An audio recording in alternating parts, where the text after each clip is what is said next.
এই দৃশ্য দেখার পর হয়তো নিজের প্রতি আর কোনো অভিযোগ বা অভিমান থাকবে না। বাবার কষ্ট সহ্য করতে না পেরে 2 হাত হারিয়েও লেখাপড়া ছেড়ে ঢাকায় এসে বাদাম বুট বিক্রি করছে ছেলেটি। বাবা হাতে নিয়ে টাকাটা নিয়ে আব্বু কান্না করে, বাবা আমার এই ছেলে কষ্ট করে আমার টাকা দিতেছে। আমার বাবা অসুস্থ না থাকলে হয়তো আমার আজকে এখানে ঢাকা থাকতে দিত না আমার বাবা। ভারী এই বাদাম বুটের বোঝা কাঁধে ঝোলাতে ঝোলাতে তার কাঁধের একটি পাশ বেঁকে গেছে। না বলা অনেক কথা বুকের ভিতর চাপা দিয়ে হৃদয় বিদারক যন্ত্রণা সহ্য করেও চালিয়ে যাচ্ছে বেঁচে থাকার সংগ্রাম। মায়াভরা এই ছেলেটির নাম আব্দুল্লাহ।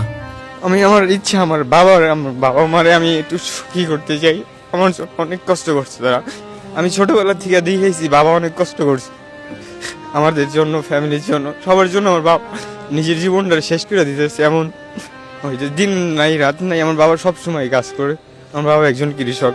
2 হাত হারানোর পরেও পা দিয়ে লিখে এসএসসি পাশ করেছে ছেলেটি, কিন্তু অভাব-অনটন আর বাবার কষ্ট সহ্য করতে না পেরে প্রতিদিন অমানবিক পরিশ্রম করে যাচ্ছে। ভারী বাদাম বুটের ওজন কম হলেও প্রায় 7 থেকে 8 কেজি। অনেক সময় সেই বোঝার সহ্য করতে পারে না আব্দুল্লাহ। আমি এখানে থাকি, আমি আমার দাদি সব গুছাই দেয়। আমি সকালে বিকালে যতক্ষণ পারি, যতক্ষণ শরীরে কোলায় ততক্ষণ বিক্রি করি। অনেকটা ভার নিলে আস্তে আস্তে ঘাড়ে অনেক ব্যথা করে, মাথা মুথা। তবু কষ্ট সহ্য করে চালিয়ে যায় বিক্রি। বাবার ঋণ শোধ করতে আজ নিজেকে বিসর্জন দিয়েছে আব্দুল্লাহ। হ্যাঁ, আমার বাবা আমার কাছে অনেক আমার বাবা যতটুকু করছে, আমার বাবার জন্য যদি আমি জীবন দিয়ে দিই তাও ঋণ শোধ করতে পারবো। আমার বাবা একজন কৃষক, আমার 6-7 লাখ টাকা খরচ করে আমার এই জীবন বাঁচাইছে। কত আমার বাবার টাকা কই পাইছে এটা আমিও জানি না। আমার বাবার কাছে এত টাকা ছিল না, কই পাইছে সে, কিভাবে বাঁচাইছে, কিভাবে কি করছে, সেই এখন আমি অনেক দিনা হয়ে আছে আমার বাবা। নিজের সব সকাল্লাদ বিসর্জন দিয়ে কঠোর পরিশ্রম চালিয়ে যাচ্ছে সে। বাবার কষ্টের কথা মনে পড়লেই কান্নায় ভেঙে পড়ে আব্দুল্লাহ। বাবা আমার তো বলার মতো না। আমার বাবা আমার জন্য অনেক করছে, আমার মৃত্যুর মুখ থেকে বাঁচিয়ে আনছে আমার বাবা। সে বাবা মায়ের প্রতি কিছু বলার আছে? বাবার জন্য কিছু করতে চাই। দর্শক, আজকে আপনাদের সামনে এমন একটি প্রতিবেদন তুলে ধরতে চলেছি যা আপনাদের হৃদয়কে স্পর্শ করবে। এই প্রতিবেদনটি দেখলে হয়তো নিজের চোখের পানি আর ধরে রাখতে পারবেন না। বাবা মা জানে আপনি এই কাজ করেন? জানতো, কিন্তু ওই যে জানতো আমি বাদাম বুট বেচি, কিভাবে বেচি এটা জানতো না। কয়েকদিন আগে একজন ভাই ভিডিও করছে, ওইখান থেকে দেখছে, পরে বাবা ফোন দিয়ে কাঁদছে। আমরা দিই কি বলেছে? তুই এমন কাজ করতেছি, মাও কাঁদছে। এক গরিব পরিবারে জন্ম আব্দুল্লাহর। স্বাভাবিকভাবে জন্মালেও ভাগ্যের নিষ্ঠুর খেলায় সৃষ্টিকর্তা কেড়ে নিয়েছে তার 2টি হাত। আমার যখন একটা বাজে মন্তব্য করে যে হাত নেই এমনি হ্যান তেন, তখন আমার কষ্ট লাগে। এমনি সারাদিনে আমার কোনো কষ্ট হয় না, আমার তখন অনেক বুকটা ফাইটে যায়। ক্লাস 6-এ পড়ার সময় একদিন স্কুলে একটি খেলা দেখতে গিয়েছিল সে, কিন্তু সেদিন মুহূর্তেই বদলে যায় তার পুরো জীবন। খেলা দেখতে একটি ভবনের 2য় তলায় উঠেছিল। আমি যখন 5 এক্সাম দিয়ে ক্লাস 6-এ ভর্তি হই, আমাদের স্কুলে ওদিনকার খেলাধুলা ছিল, স্পোর্টস ছিল, মাঠে খেলাধুলা হয় ফেব্রুয়ারি মাসে, যে খেলাধুলাটা ওইটা ছিল। আমি ওদিনকে স্কুলে যাই। স্কুলে যাওয়ানোর পর আমরা কয়েকজন মিলা স্কুলের পাশে একটা বাসা ছিল, ওই বাসার ছাদে উঠছিলাম, যে ওইখান থেকে ভালো খেলাধুলা দেখা যাবে এই জন্য উঠছিলাম। আর সেখানেই অসাবধানতাবশত স্পর্শ করে ফেলে একটি বৈদ্যুতিক তার। মুহূর্তে ঝলসে যায় তার শরীরে বেশ কিছু অংশ। আমি দেওয়াল ছিল ছাদের উপরে, চতুর্থ সাইডে দেওয়ালের সাইডে যে দাঁড়াইছি, এভাবে দাঁড়াই আছি দেওয়ালের সাইডে। দেওয়ালের ডান পাশ দিয়ে একটা 440 লাইনের তার গেছে। আমি তো দেখি নাই, আমি তখন আগে পরে ওই জায়গায় যাইও নাই, দেখিও নাই। তো আমি ওখানে দাঁড়ানোর পর আমার কাছে মনে হইতেছে যে আমারে শুধু ওই তারের দিকে টাইনে নিয়ে যেতেছে। আমি ওইখান থেকে সরবো এই শক্তিটা আমার ভিতরে নাই, টানতে টানতে ওইদিকে নিয়ে গেছে। আমি নিজের সামলাইতে চেষ্টা করছি। একটা প্লার রড ছিল, রডটা বাম হাতে ধরে ফেলছিলাম, ডাইন হাতের কেউ না, আর পেট যেয়ে পড়ছিল তারের উপরে। আমার ছোট ছোট 2টা মামাতো ভাই ছিল, ওরা ছিল আমার থেকে একটু ছোট, 2-1 বছরের। ওরা দেখার পর আমার ওইখান থেকে শর্ট করে 2 তলার থেকে রাস্তার উপরে ফেলে দিছিল। তো ওরা নাইমে যেয়ে সবাই বলছিল, তারপর সবাই এসে আমার হসপিটাল নিয়ে গেল। দ্রুত হাসপাতালে নিলে চিকিৎসকরা প্রাণ বাঁচালেও মাত্র 6 দিনের মাথায় কেটে ফেলতে হয় তার 2টি হাত। না, আমার ওই ধরার পরে আমি অজ্ঞান হয়ে গেছিলাম। ওইখান থেকে আমার ফরিদপুরে এসে জ্ঞান ফিরেছিল, এর মাঝখানে আর জ্ঞান ফিরেছিল না। আমার 2 হাত পুড়ে গেছিল, এই বুকেও আছে, পেটে অনেকটাই পুড়ে গেছিল, এই পাম্পায়ের রানেও আছে, এখান দিয়ে পুড়ে গেছিল। তারপরে এই ঢাকা আসার পর চিকিৎসা হলাম, 2 হাত কেটে ফেললো, এই বুকে চামড়া কেটে আবার সেলাই দেওয়া আছে। সেই থেকে শুরু হয় আব্দুল্লাহর জীবনের এক নির্মম অধ্যায়। আব্দুল্লাহরা 4 ভাই বোন, সবার বড় হওয়ায় সংসারের ভারটা এখন তার কাঁধেই। বড় ছেলে বলে কথা, তাই বোঝে তাকে বইতেই হচ্ছে। তবে তার একমাত্র বোন কিছুদিন আগেই মারা গেছে। আমরা ফ্যামিলিতে 7 জন। আমার বাবা কৃষি কাজ করে, আমাদের খাওয়ায়। তো আমি চাই যে বাবার জন্য কিছু করি।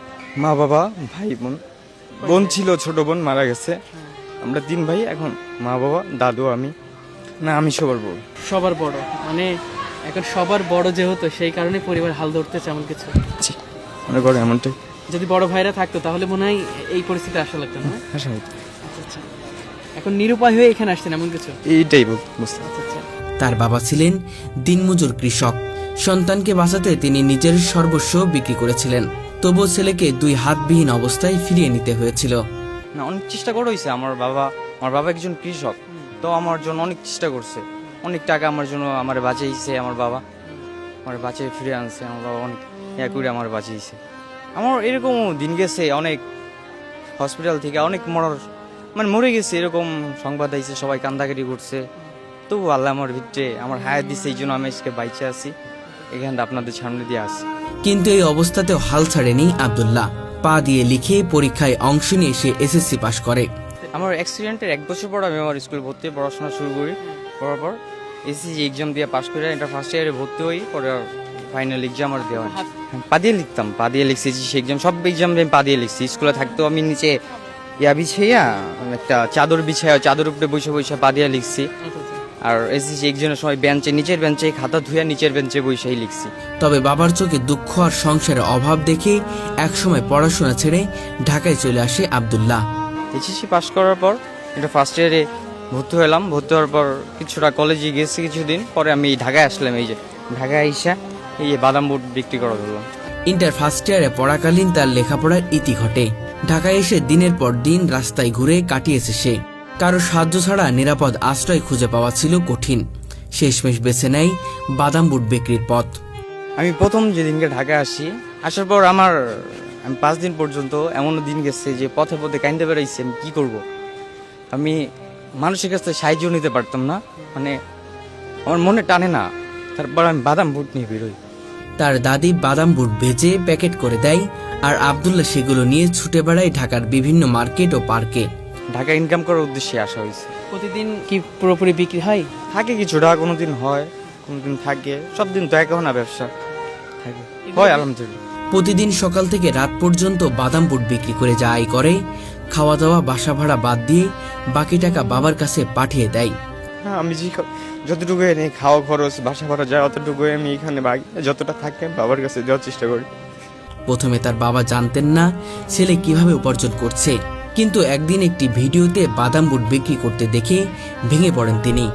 সন্তানের এমন কষ্ট সহ্য না করতে পেরে হাউমাউ করে কান্নায় ভেসে যান তিনি।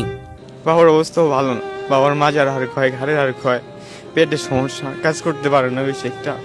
আব্দুল্লাহর জীবনে নেই গাড়ি বাড়ির স্বপ্ন, নেই বিলাসিতা। সে শুধু একটু স্বাভাবিকভাবে বাঁচতে চায়, পরিবারের মুখে হাসি ফোটাতে চায় এবং বড় হয়ে সমাজে কিছু করতে চায়।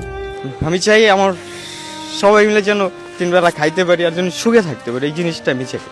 প্রতিদিন শত শত মানুষের সামনে উচ্চারণ করে বাদাম বুট লাগবে, বাদাম বুট।